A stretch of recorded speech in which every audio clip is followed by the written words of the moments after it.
Hi folks, welcome to your video on 8.4, which is integration of trigonometric functions. And in this section, we're going to take a look at a few things, okay? We're going to practice finding integrals of sine and cosine functions. And for the majority of our practice, we're actually going to be looking at how we can use u substitution to help us evaluate indefinite integrals with sine and cosine, okay? So u substitution is going to be our pretty big focus for this section, but I think it also gives some of us a chance to review that u sub if it wasn't something we felt super good about the first time. Okay. Last but not least, we're going to use integrals of trig functions to find the area under a curve. Okay. And so with that, we'll begin with our integral formulas. Okay. So it turns out that if we want to integrate sine, we end up with negative cosine. And if we integrate cosine, we end up with sine, okay? So these are a little bit different than our derivative rule. So when you're preparing your reference sheet for your exam, you really want to make sure that you write down the correct things, okay? Well, we're actually going to start by finding the area under a curve with question number 1. So question number 1 says evaluate pi over 2, or from 0 to pi over 2 of cosine x, all right? Now, I'm going to start by just going through the process, and then we're going to come back and put a picture with this so we can kind of see like what it is that we're finding, okay? All right, so according to our formulas, the integral of cosine is sine. So that means when I integrate cosine here, I'll end up with sine x, and I'm going to plug in pi over 2, and I'm going to plug in 0, okay? And so let's plug in our top bound first, sine of pi over 2 minus sine of 0, which is our bottom bound. These are really good values to put up from or grab from our unit circle. So if we go to our unit circle and we go to 0 as my angle, I'll find the y value there to be 0. Now, similarly, if I go to my unit circle and I go to pi over 2 and I find the y value, I'm going to find that that y value is 1. Okay? We got 1 minus 0, which gives us a final value of 1. Okay? So this is how we would like find a definite integral using trigonometry. Okay? But what does this 1 mean? Let's come back and think about that a little bit. Okay? So I'm going to sketch a graph of cosine x. And we know that cosine x kind of looks like this. And then because it's even, it's like the same on the other side. Okay. Now, a few important angles to know. This is going to be pi. This is 2 pi, and pi over 2 is right here. Okay. So when we're finding the integral from 0 to pi over 2, what we're actually doing is finding the area underneath that curve between x is 0 and x is pi over 2. So even though this isn't like a nice looking shape, the area of that red shaded region is exactly 1. Okay? So that's what we're doing. That's what we're finding. And now let's move on and do a whole bunch of practice so that we really get a good handle on how to find these integrals.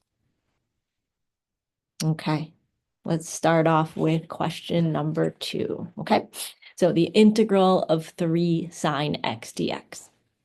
Now here, we can actually use our constant multiple rule, all right? Because I have a 3, it is a constant that I'm multiplying by everything, so I can bring the 3 out front. So really, I have 3 times the integral of sine x dx. And the integral of sine x dx, as we know from the previous page, is negative cosine x. So this gives me 3 times negative cosine x, and don't forget the plus c. Okay, now there is a plus c because we don't have any numbers on the top and bottom, which means we have an indefinite integral. Okay, now the reason why I really want us to put parentheses around here is because this is not 3 minus cosine x, right? We're multiplying them, so we end up with negative 3 cosine x plus c.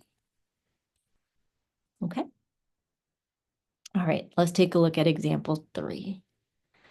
Okay, same sort of numbers and letters, but in a different order. I don't have the 3 out front this time. I have the 3 with the x inside there, okay? This is my inner function, and this is my outer function. So we really want to be thinking u substitution, okay? And in fact, we're going to let u equals 3x, and that means that du equals 3 dx, and we're going to go ahead and divide that 3 over to the other side, okay? So we'll get du over 3, which equals dx. Now this is going to allow us to go ahead and make a substitution in here. So we end up with 1/3 times the integral of sine of u du, okay? So a lot of this is like the setup is the same. We just have to learn how to recognize when we're going to use u substitution versus when we're not, okay? All right, so we got 1/3 sine u. I know that the integral of sine u is negative cosine u, so I'll get 1/3 times negative cosine u plus c. And again, I want to have the parentheses because it's not 1/3 minus cosine u, but it's 1/3 times negative cosine u. And so we'll get negative 1/3 cosine of 3x plus c. Okay. So let's get 2 and 3 on the same page so we can kind of see the differences and the similarities here, okay? And I think this is a really valuable thing to think about as you're studying, which is like not just how to do the problem in front of you, but how is that problem different than a previous one? And like, where are we making that decision here? Okay, I think that's really the step that helps you be successful. Think about what rules you need and why you need those rules, okay?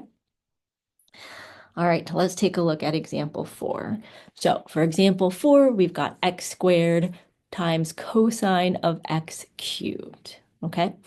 Now this looks kind of complicated. We might be thinking integration by parts because we have like x squared times something, but my suggestion is always to try u substitution first, okay?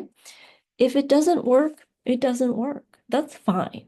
But if it does work, aren't you so glad you saved yourself all that other energy by just trying the u sub first? Okay. All right. So we're going to let u equals x cubed. So like this thing that's being cosigned is my x cubed. Okay. Now that means that my du equals 3x squared dx. Now that's pretty nice because I have x squared dx. So the only thing I got to do is divide this 3 over to the other side. We end up with du over 3 equals x squared dx. Okay. So now when we make all of our substitutions, what do we end up with? We end up with 1/3 times the integral of cosine u du. Now that actually looks pretty straightforward, right? From our notes at the beginning, we know that the integral of cosine is sine. So we end up with 1/3 times sine u plus c, okay? Now all we got to do now, we got to put our u back in. So we end up with 1/3 sine of x cubed plus c. And this is what we get for our example number 4, okay? So examples 2, 3, and 4 kind of look like totally different problems, right? But for 2 of the 3 problems, u substitution actually worked, right? All right, let's take a look at example number 5. Okay, so I've got the integral of the square root of sine x times cosine x dx. Now again, we know a lot of integration techniques. We know integration by parts, partial fractions, but let's just try u sub first and see where that gets us, okay?